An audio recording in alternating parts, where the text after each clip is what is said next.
Jainism, the last and 24th Tirthankara of the Jainas, Vardhaman Mahavira, also spread his message around this time, that is, 2500 years ago. He was a Kshatriya prince of the Lichavis, a group that was part of the Vajji Sangha, about which you read in chapter 5. At the age of 30, he left home and went to live in a forest. For 12 years, he led a hard and lonely life, at the end of which he attained enlightenment. He taught a simple doctrine: men and women who wish to know the truth must leave their homes.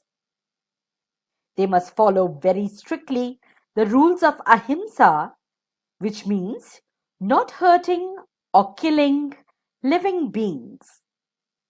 All beings, said Mahavira, long to live. To all things, life is dear. Ordinary people could understand the teachings of Mahavira and his followers because they used Prakrit. There were several forms of Prakrit used in different parts of the country and named after the regions in which they were used. For example, the Prakrit spoken in Magad was known as Magadhi. Followers of Mahavira, who were known as Jainas, had to lead very simple lives, begging for food. They had to be absolutely honest and were especially asked not to steal. Also, they had to observe celibacy, and men had to give up everything, including their clothes. Jainism. It was very difficult for most men and women to follow these strict rules. Nevertheless, thousands left their homes to learn and teach this new way of life. Many more remained behind and supported those who became monks and nuns, providing them with food. Jainism was supported mainly by traders, farmers who had to kill insects to protect their crops found it more difficult to follow the rules. Over hundreds of years, Jainism spread to different parts of North India and to Gujarat, Tamil Nadu, and Karnataka.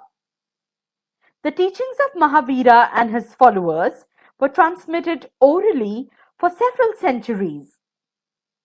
They were written down in the form in which they are presently available at a place called Vallabhi in Gujarat about 1500 years ago.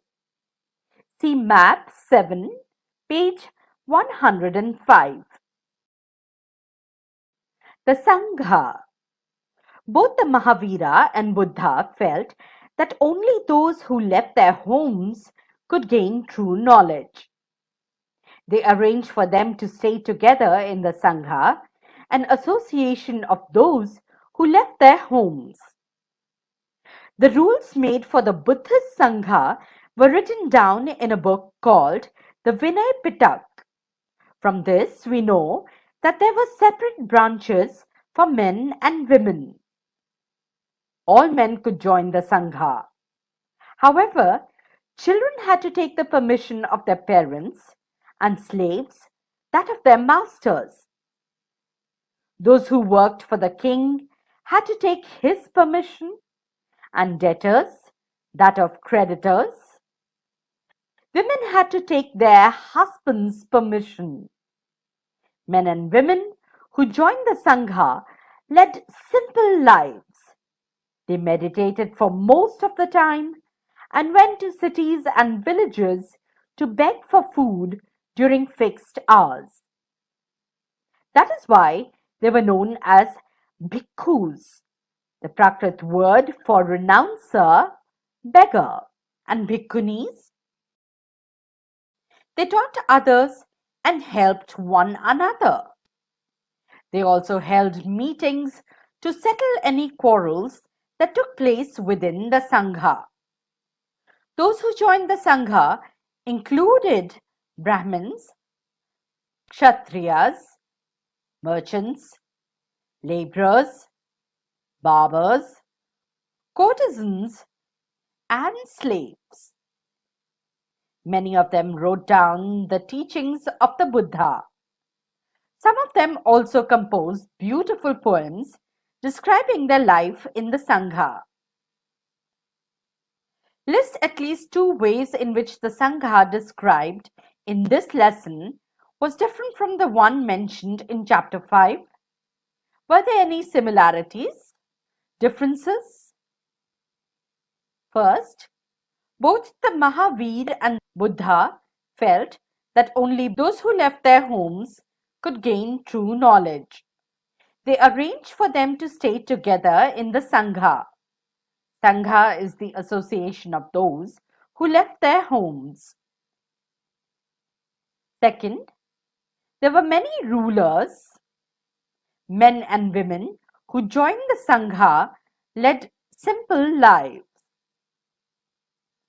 Similarities: women, slaves, and children, kamkaras, had to take permission to join Sangha. They could not participate in Sangha without permission of their husbands, masters, parents. The word Jaina comes from the term Jina, meaning conqueror. Why do you think the term Jina was used for Mahavira and Bhikkhunis? This term was used for Mahavira because at the age of 42 he attained the highest spiritual knowledge. Therefore, he is called the Jina or conqueror of self. Monasteries. To begin with, both Jain and Buddhist monks went from place to place throughout the year teaching people. The only time they stayed in one place was during the rainy season, when it was very difficult to travel. Then their supporters built temporary shelters for them in gardens, or they lived in natural caves in hilly areas. As time went on, many supporters of the monks and nuns, and they themselves, felt the need for more permanent shelters, and so monasteries were built. These are known as viharas. The earliest viharas were made of wood and then of brick. Some were even in caves that were dug out in hills, especially in western India. A Buddhist text tells us, just as the waters of rivers lose their names and separateness when they flow into the mighty ocean, so are varna and ranks and family forgotten when the followers of the Buddha join the order of monks. Very often, the land on which the vihara was built was donated by a rich merchant or a landowner or the king. The local people came with gifts of food, clothing, and medicines for the monks and nuns. In return, they taught the people. Over the centuries, Buddhism spread to many parts of the subcontinent and beyond. You will learn more about this in chapter 9. The system of ashramas. Around the time when Jainism and Buddhism were becoming popular, Brahmins developed the system of ashramas. Here, the word ashrama does not mean a place where the people live and meditate. It is used instead for a stage of life. Four ashramas were recognized: Brahmacharya, Grihastha, Vanprastha, and Sannyasa. Brahmin, Kshatriya, and Vaishya men were expected to lead simple lives and study the Vedas during the early years of their life, Brahmacharya. Then they had to marry and live as householders, Grihastha. Then they had to live in the forest and meditate, Vanprastha. Finally, they had to give up everything and become sannyasin. The system of ashramas allowed men to spend some part of their lives in meditation. Generally, women were not allowed to study the Vedas, and they had to follow the ashramas chosen by their husbands. In what way was the system of ashramas different from life in the Sangha?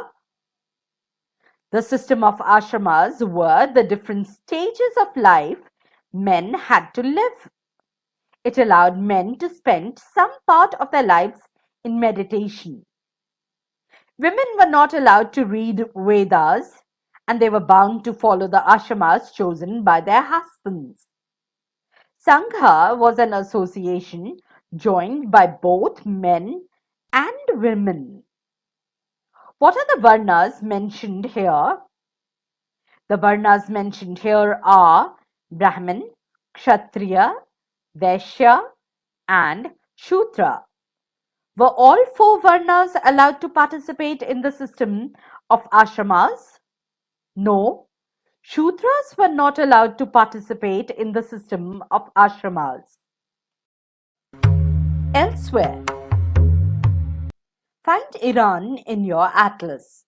Zoroaster was an Iranian prophet. His teachings are contained in a book called the Avesta. The language of the Avesta and the practices described in it are very similar to those of the Vedas. The basic teachings of Zoroaster are contained in the maxim, good thoughts, good words, and good deeds. Here is a verse from the Zend Avesta. Lord, grant strength and the rule of truth and good thinking, by means of which one shall create peace and tranquility.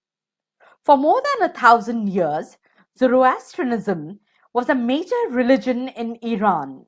Later, some Zoroastrians migrated from Iran and settled down in the coastal town of Gujarat and Maharashtra. They were the ancestors of today's Parsis. Subscribe to my channel. Click on bell icon to get notification about new video.